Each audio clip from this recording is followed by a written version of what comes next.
Le continent africain connaît une deuxième vague de la pandémie de Covid-19, selon des indications des Centres africains de contrôle et de prévention des maladies, CDC Africa. Une situation qui a motivé une nouvelle mobilisation de la Banque africaine de développement qui va fournir une subvention de 27,33 millions de dollars au CDC Africa.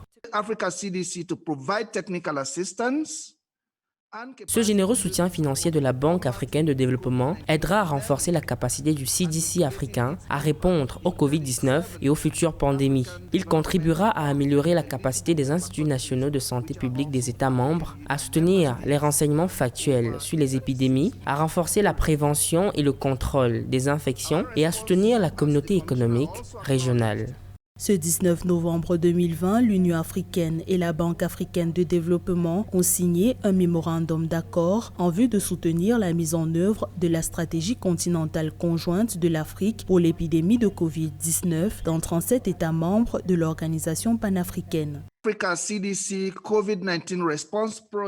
Le résultat attendu de la collaboration de la Banque avec l'Union africaine est le CDC africain plus fort, capable de coordonner rapidement l'aide d'urgence à travers l'Afrique, en particulier les pays membres à faible revenu, au-delà des réponses actuelles au Covid-19, en collaboration avec d'autres partenaires de développement, notamment ceux du secteur privé.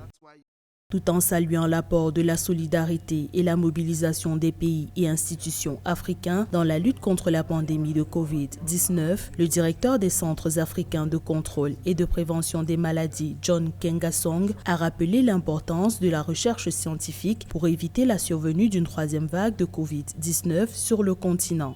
Dans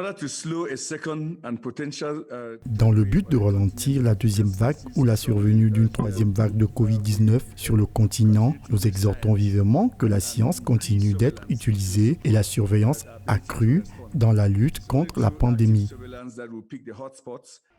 Le continent africain compte désormais plus de 55 millions de personnes touchées par la maladie. Bien que l'Afrique n'ait pas enregistré un nombre très élevé de cas et de décès de Covid-19, l'impact de la pandémie a été très élevé sur le continent, exerçant une pression intense sur le système de santé déjà fragile.